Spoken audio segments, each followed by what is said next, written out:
जब भी हमारे शरीर में कोई बीमारी होने को होती है, उससे पहले नाड़ियों के क्रम में बदलाव आ जाता है। अगर हमें इसकी जानकारी हो तो हम बीमार होने से पहले ही सचेत होकर उसकी रोकथाम कर सकते हैं। रोग तभी शरीर को पकड़ते हैं जब शरीर के किसी भाग में दुर्बलता हो, जब रोग को शरीर की कोई खिड़की खुली मिलती है, तब ही वह शरीर में प्रवेश कर पाता है। जब सांस की नियमित गति में बदलाव देखने को मिले तो रोग के प्रति सावधान हो जाना चाहिए। यदि कोई रोग हो ही चुका हो तो देखना चाहिए कि किस नाड़ी के चलने पर उस रोग का प्रकोप बढ़ता है। जिस स्वर में प्रकोप बढ़े उसको बदल लीजिए, इससे फौरन राहत अनुभव करेंगे। जब कहीं ज्यादा दर्द महसूस हो, अपनी नाड़ी चेक करें। उस समय जो भी स्वर चल रहा हो, दायां या बायां, उसी करवट लेटकर स्वर बदल लीजिए। स्वर बदलने से आराम मिलेगा। जब नाड़ियों का क्रम बहुत ही अधिक बिगड़ जाता है तब क्या होता है? देखिए, यदि किसी का एक ही स्वर दिन रात लगातार प्रवाहित होता रहे तो समझ जाना चाहिए कि 3 वर्ष में उसकी मृत्यु होगी। यदि किसी की पिंगला नाड़ी पूरी तरह दिन रात कई दिनों तक लगातार प्रवाहित हो तो समझना चाहिए कि उसके जीवन के केवल 2 वर्ष बचे हैं। ऐसे ही यदि किसी की एक ही नाड़ी लगातार 3 रातों तक चले तो समझना चाहिए कि उसका जीवन केवल 1 वर्ष शेष रह गया है। यदि किसी व्यक्ति का बायां स्वर यानी चंद्र स्वर रात में तथा दाहिना स्वर यानी सूर्य नाड़ी दिन में लंबे समय से लगातार प्रवाहित हो रहा हो तो समझना चाहिए कि उसके जीवन का कुछ ही समय शेष बचा है। इसी तरह बायां स्वर रात में और दाहिना स्वर दिन में लंबे समय से लगातार चल रहा हो और उस व्यक्ति का शरीर शीतल होने लगे, ठंडा पड़ने लगे और उसकी अवस्था खराब होने लगे तो उसकी मृत्यु निश्चित है। जिस व्यक्ति की अंदर जाने वाली श्वास ठंडी हो, छोड़े जाने वाली सांस आग की भांति गर्म हो, उसे मृत्यु से बड़े से बड़ा चिकित्सक भी नहीं बचा सकता। साधकों, किसी व्यक्ति का दाहिना स्वर लगातार 16 दिन चलता रहे तो उसका जीवन महीने के बचे शेष दिनों तक ही समझना चाहिए। यदि दाहिना स्वर लगातार 15 दिन चले तथा बायां स्वर बिल्कुल न चले तो समझ जाना चाहिए कि उस व्यक्ति की मृत्यु कुछ ही दिन में हो जाएगी।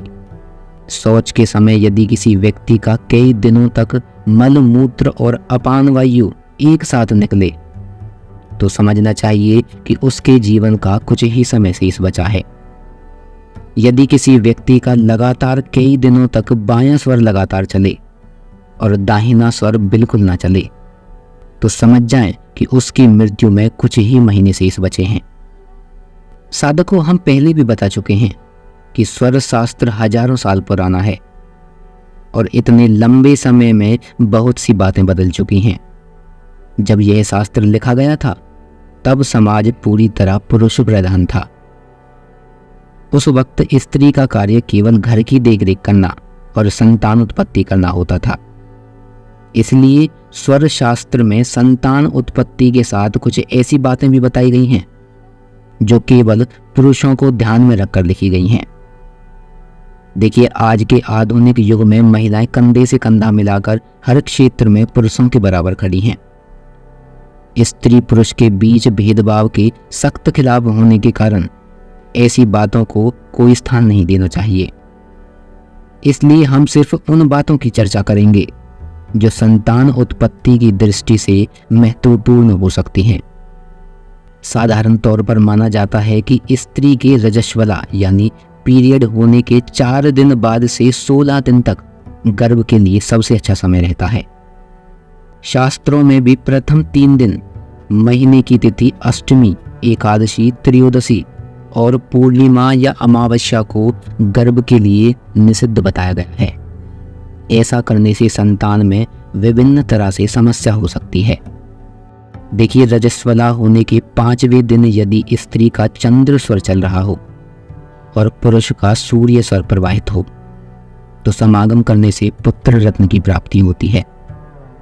ऋतु स्नान के 5वें दिन यदि स्त्री का सुषुम्ना स्वर प्रवाह हो और पुरुष के सूर्य स्वर का प्रवाह हो, ऐसे समय में किए गए समागम के परिणाम स्वरूप गर्भधान से अंगहीन और कुरूप पुत्र उत्पन्न होता है। ऋतु के आरंभ में स्त्री का चंद्र स्वर प्रवाहित हो और पुरुष का सूर्य स्वर, ऐसे समय में सहवास करने से बांझी स्त्री को भी पुत्र पैदा होता है। ऋतु के आरंभ में सहवास के समय पुरुष का सूर्य स्वर प्रवाहित हो रहा हो और स्खलन के समय अचानक चंद्र स्वर प्रारंभ हो जाए तो गर्भधारण नहीं हो सकता। यदि शून्य स्वर यानी सुषुम्ना नाड़ी के प्रवाह काल में गर्भधारण नहीं होता पर दोनों स्वर संतुलित रूप से प्रवाहित हो रहे हों तो जुड़वा संतानें होती हैं। लेकिन स्वर का संक्रमण काल होने पर गर्भाधान तो होता है पर उसका पतन हो जाता है।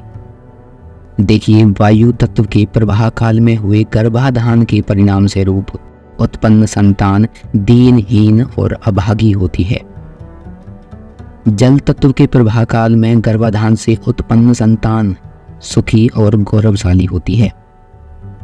ऐसे ही अग्नि तत्व में गर्भ ठहरता नहीं, यदि ठहर जाए तो इस प्रकार उत्पन्न संतान अल्प आयु होती है। लेकिन पृथ्वी तत्व के प्रवाह काल में हुए गर्भाधान के परिणाम से रूप उत्पन्न संतान धन धान्य से युक्त आनंद का उपभोग करने वाली होती है। जल तत्व के प्रवाह काल में गर्भाधान से उत्पन्न संतान धन धान्य और ऐश्वर्य से संपन्न होती है, परंतु आकाश तत्व के प्रवाह काल का गर्भाधान नहीं ठहरता। पृथ्वी तत्व के प्रवाह काल के गर्भ से सुपुत्र उत्पन्न होता है और जल तत्व के प्रवाह कालिक गर्भ से कन्या का जन्म होता है, जबकि अन्य 3 तत्वों के प्रवाह काल में गर्भ नहीं ठहरता और यदि ठहर भी गया हो तो उससे उत्पन्न संतान अल्प आयु होती है। साधकों, आप लोगों की डिमांड पर हम एक और वीडियो अलग से लेकर आएंगे जिसमें हम आपको बताएंगे कि आप कैसे अपने स्वरों को अपनी इच्छा के अनुसार बदल सकते हैं। हमें कई लोगों ने कमेंट किए कि गुरुजी, हमने खूब कोशिश कर ली लेकिन हमारा स्वर नहीं बदल रहा। तो आपको हम कुछ और तरीके बताएंगे जिससे आप आसानी से अपने स्वरों को बदल पाएंगे। साथ में कुछ उपाय आपको और बताएंगे जिनसे आप अपने शारीरिक रोगों को दूर कर सकेंगे, वो भी बिना किसी डॉक्टरी मदद के, स्वयं ही। तो आज की इस प्रस्तुति में बस इतना ही। हम आशा करते हैं कि वीडियो आपको जरूर अच्छी लगी होगी। वीडियो को लाइक और चैनल को सब्सक्राइब करना ना भूलें। मिलते हैं जल्द ही एक और नई वीडियो के साथ।